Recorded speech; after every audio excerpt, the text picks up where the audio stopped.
met. Hello again guys, it's Landroe from the Wildhammer EU server. I'm just sat here farming for Time Lost Proto Drake along with many other people by the looks of it, and I thought I'd do a little video whilst I waited talking about my current gear setup, my stats and my transmog items. As you can see, I've got what is effectively the Avatar Priest tier set, but it's the Merciless PvP version, so rather than being cream and white, it's blue and white with the wings coming out the shoulders, a very nice look. I'll just quickly scroll down through what I've got on my Transmog set at the moment. There's a few alterations too, purely being the Merciless Gladiator set, which are available from the Isle of Quel'Danas, I think is how it's pronounced, up in the north of Eastern Kingdoms. And they are available merely for honour. So if you get a few thousand honour, Isle of Quel'Danas, there's a vendor somewhere around there that drops that gives you the Merciless Gladiators items. As I said, they cost a few thousand honour per item, but I think I'm quite happy with that look. So yeah, I'll go through the items. As you can see, my headband, I went for the black Mageweave headband there to give me a kind of like I don't know, almost like a Bruce Lee kind of look there, a martial arts sort of expert, even though it's entirely contradictory to the rest of my gear in that sense. I think it fits in quite well. The shoulders are the Merciless Gladiator's Mooncloth Mantle, as is the robe. My cuffs are Veterans Mooncloth cuffs. That's quite awkward to say. Now normally your cuffs wouldn't be too effective, but this is the difference it makes to this set. As you can see, it goes across the forearms, so it finishes off what is a nice set quite nicely. The gloves, I've gone for the black Mageweave gloves. As you can see, all they do is just put a black wrap around the hand, but the Merciless Gladiator's gloves, which accompany the robe and the shoulders, are very bulky, and they're not very nice at all. With that, I've gone for the Veterans Mooncloth belt, which ties in quite nicely with the robes that I'm wearing. I haven't reforged, transmogged the trousers because there's absolutely no point. Cidercloth boots, which give a nice black sort of look there. And that's that. Oh, no, sorry, the staff. I've always loved the look of Dying Light, which drops from I think it's one of the ugly guys from ICC. The names completely elude me at the moment. It drops off one of those anyway, and I just think it looks really nice, especially with the power torrent buff. It's quite a nice look to end this set. As you can see, I'll talk now a little bit about my actual gear. I've got the staff which drops off Deathwing, or Madness of Deathwing. It's technically not a healing staff. Our only other DPS had already got it that could use it, so I decided to give it a go, and I've actually been very impressed with it. The proc rate on the haste buff is, quite nice. It gives about 16% additional haste. As you can see, I hover around 10%. I'm around 15% with my raid buffs and raid 5% speed increase off of a Boom King or Shadow Priest. As you can see, I've got two haste procs there, so I've got about 50% haste, or almost 50% haste. And that is a massive boost to healing throughput. A Disc Priest is the only healer that has no definite secondary stat. Intellect, obviously, is our biggest stat. We should get as much intellect as possible. It helps our regen through Rapture, it increases our spell power, it increases our crit. But beside that, we need a balance, because crit, mastery and haste, they offer an homogenization to each other. So without one, the other will suffer. If you were to stack purely mastery all the way with no crit or no haste, your healing throughput would suffer. You'd get bigger shields, but you wouldn't get as much Aegis. I think the only viable way, or only viable time you would stack mastery all the way would be if you were a designated tank healer.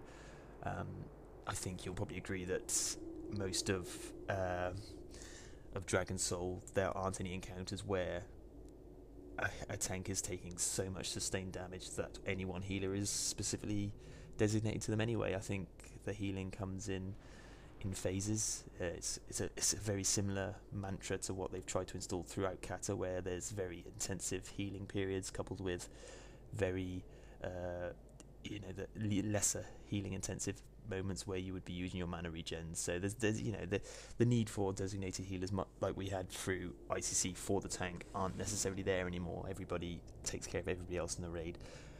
Thus, a Disc Priest needs, as I said, a balance between all their secondary stats so that they complement each other. Spirit, I've heard some Disc Priests say they run with as low as 2,500 in combat regen, and that's entirely viable. You get so much of our regen via the talent Rapture, 7% every shield that absorbs every 12 seconds if you keep it rolling well enough. Huge amount of mana return. I'm running 3-5 at the moment.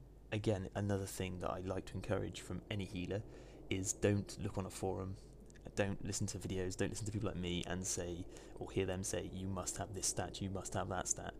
Every raid makeup is different, every raid composition is different, and especially every raid group's DPS will be different, so the amount of mana regen you'll need will vary from raid to raid, from group to group, unless you are an absolute creme de la creme elite raider where you know you're going to have 9 or 24 other fantastically geared and experienced people in your raid. I don't think there's any time where you would say that stat is the stat I will always go for, other than something as overpowered as intellect is to casters. So yeah, my basic gear setup is what you would expect, what has become available to me as I've raided. I've recently dropped the 4 set because the 1 in 10 extra shield was nice. Having a 75,000 shield rather than a 37,000 shield was a nice bonus. 1 in 10 times that would happen. Of course, that would mean you'd have to ensure that that shield was entirely absorbed. And then you would get an extra 100% mana return via the Rapture proc. Crazy amount of mana you'd get via a double Rapture. So much so that it was almost useless. It got to the point where I was ending fights with near full mana. So I decided to switch out my helm from the 4 set. I only had the 384 Raid Finder version. So what I went with is Soulgaze Cal. It gave very good mastery, which is a very powerful stat for a Disc Priest. It gave additional intellect via the 30 intellect socket bonus, coupled with a 50 intellect gem. And the other thing I done was switch out the meta gem. I always call it meta, apologies there.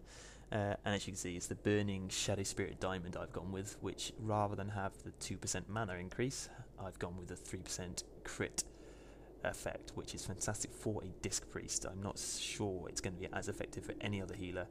But the 3% crit effect gives a massive boost to our Aegis. We've got 41%, well, I've sit with 41% absorption off of my crits now through Aegis, so 41% additional absorption via my mastery, and your Aegis is 30% of the heal. So if you're 100%, if you've got 100k crit, and you then got a 30% shield, the extra mastery is a huge boost to that. And the extra 3% crit makes a massive difference to the amount of Aegis we have in encounters, especially given the fact that we are using Prayer of Healing as our go-to spell now as a Disc Healer. The bonus we've got through Aegis on that, through every Prayer of Healing we cast, we can stack it up in anticipation for big spikes of damage. I think it'll go to about 40% of my HP. So as you can see, if you spam some Prayer of Healings before a spike of damage across the raid, suddenly you've got a massive amount of damage mitigated, and all the other healers will be very happy. So yeah, that's about it really. I've still got a few pieces I need to upgrade. My trinkets are still somewhat lackluster. The haste proc off of that trinket is fantastic. I can't wait to get the normal version of that. As you saw before, I get about 45-50% if I'm raid buffed haste when my trinket and my staff procs, and it just makes things cast very, very fastly, or very, very quickly. On top of that, you can get 14% off of your power word shield through a borrowed time. You get a borrowed time proc, you get a staff proc, you get a trinket proc, and you go crazy with your divine him, and suddenly you've got a lot of healing going out there. But yeah, I'm gonna end it there. There's just me having a bit of a babble about my gear. I'm gonna go and join the other guys who seem to be camping for Time Lost Proto Drake. I've got a few things coming up on the weekend that might produce interesting videos. I'm doing a PvP session on Saturday with some friends. Casual PvPers. Like I said, I'm not terribly skilled. As a group, we have a laugh. I'll include some of the vent conversations we have. And on Sunday, we'll be raiding Dragon Soul. There'll be a heroic attempt on Morchuk where I'm single healing one of the sides, so that'll be quite intense. Anybody who's healed that knows it's very healing intensive. Sometimes guilds will be going with 4 healers. Some guilds go with 3, and some will go with very risky but incredibly competent 2 healers. They must be very skilled. But the setup we're going for is 3, and I'll be healing one side on my own, so we'll see how that goes. It should form some interesting footage. And like I said, I'll include some of the event details, some of the event conversations, and hopefully have a bit of a laugh as we go. Look forward to hoping you all view my next few videos. Landroe out.